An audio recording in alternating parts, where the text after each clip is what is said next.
hope the microphone is working because I need to get a new one. Hello! Welcome to Sketchbook Sunday. This is the first video in the series and I hope I can make it a weekly thing because I really want to do this. This sounds like such a fun project. Yeah, I do not really want to talk too much. A few days ago I put a vote up to Instagram just to see what my followers and viewers want to see and want to watch. And this is what they came up with. 10 minutes of a video. They voted for one sketch per video, which I was hoping for because I felt like one sketch at a time or maybe a few tinier sketches really would give me the opportunity to render them, to flesh them out, kind of like a drawing, but still a sketch. I also let them decide which motif we're going to start with, and I had these three for them to choose, and they wanted this one, which all three motifs were beautiful, and I will just start with her. This is a friend of mine that I took photos of, who modeled for me back before I moved, and I am very excited to draw her again because she's stunning. Well, and I am going to try to make these votes weekly or every 2 weeks, every other week, to just get you into the boat with me. Is that how you say it in English? I think it's how you say it in German. Dich mit ins Boot zu holen. To include you into the process. Yeah, I'm talking too much. Let's just get started with the sketch.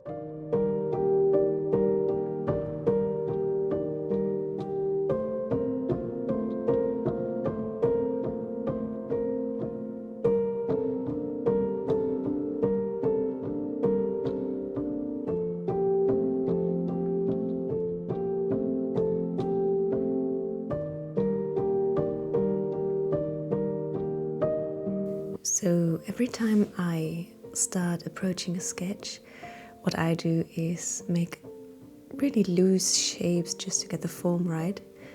I try and map out where the head is, how big the rest of the body has to be, for example, and then just try to work my way towards the details, the nose, the lips, the eyes. As you can see, I'm just drawing this out very, very slowly and trying to get the proportions right, correcting if I need to. And I'm basically trying to practice to get better at drawing faces and painting faces in a way that you can recognize the person without being too hyper-realistic, which is never my goal. I really struggled a lot getting the face right. If you remember the picture of my friend, she is a very beautiful girl, and I was so scared that I couldn't get the face right, basically. For a while there, this looked like a completely different person, and I kept telling myself that once I start shading and putting light and shadows down, it will look better. And yet I was very scared she would look like too masculine or too old or just not like herself, because I really want to get better at drawing faces quickly and have people recognize them well and not have them be like, oh, this is supposed to be that person? I couldn't tell.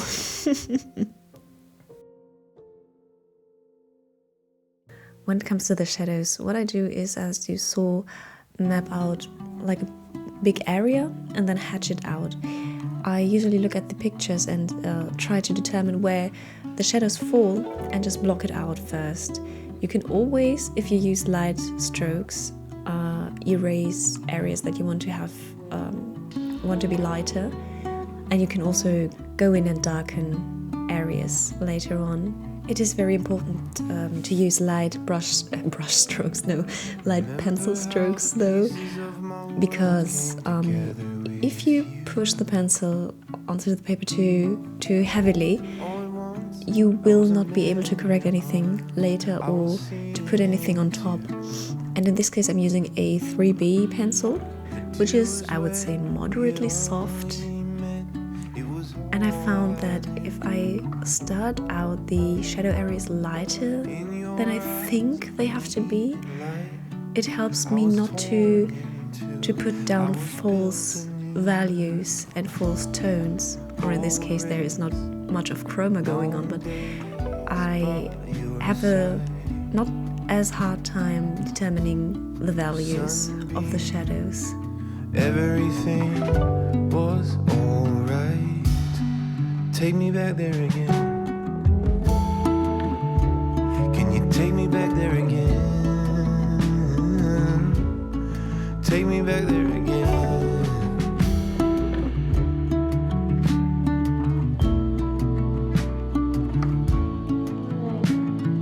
Something I've been really thinking about lately is with the rise of AI. I know that's a completely different topic now, but with the rise of AI and also AI art, there are more and more people telling me that I will be replaced by AI very soon. I mean, it's not people in my vicinity, they are very supportive of what I do and I'm very grateful for that. But every now and then I hear people say, like, you won't need artists or musicians or writers in the future anymore, and I think this is so sad. I genuinely think AI can be a useful tool, but it should be used not for creative fields, in my opinion. And I get that people... No, I do not get it, but I know people say, yeah, but AI art makes art more accessible, and even people who can't paint can visualize their ideas, which, okay, if you want to generate a picture for yourself, by God, go ahead and do it. I don't care. If it's for your private usage, then I guess you can do whatever you want. I mean, who's going to stop you? I find it very not okay when people start using AI art and call themselves AI artists, because they are not creating something themselves, which is the whole point in being an artist in any field, not only in painting and drawing, but also in making music and writing and stuff. Or sometimes they do not even disclaim that this is AI art, and this is where I think, okay, now we have a problem with each other. Now I'm taking it personal. And I've heard this very beautiful metaphor once where someone said artists calling themselves AI artists are like people who run a marathon, but they drive a car and then they want to get congratulated for it later on, which I thought was so fitting. I just think the danger in using AI for creativity is that there is no creativity behind it, and creativity, being creative and having this outlet is something that we need as people. Even if you're not like a professional artist and just do it as a hobby, I feel like using your own brain and your own ideas is so beneficial for yourself. It's a sort of therapy, and you are taking that away if you rely on a computer to do everything for you, in my opinion.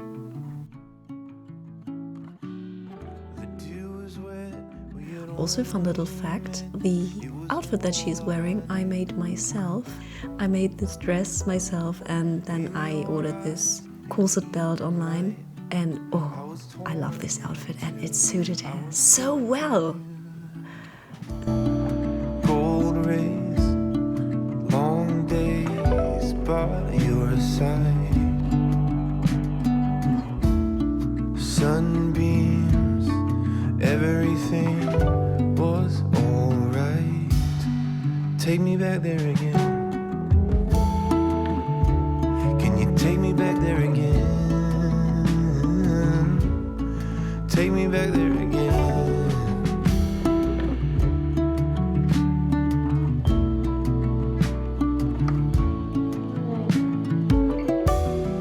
Years go by, we drift like islands over time. Will I watch it all reshape? The shifting of the plates, the rhythm of the same. And there you have it. Overall, I'm very happy with the sketch and how it turned out. I learned so much again that I want to incorporate in my future sketches and also in my future painting. And I will definitely make a painting of Joana in this pose from this photo, because oh my god, just look at her. Anyways, thank you so much for watching, and I see you next week. Bye!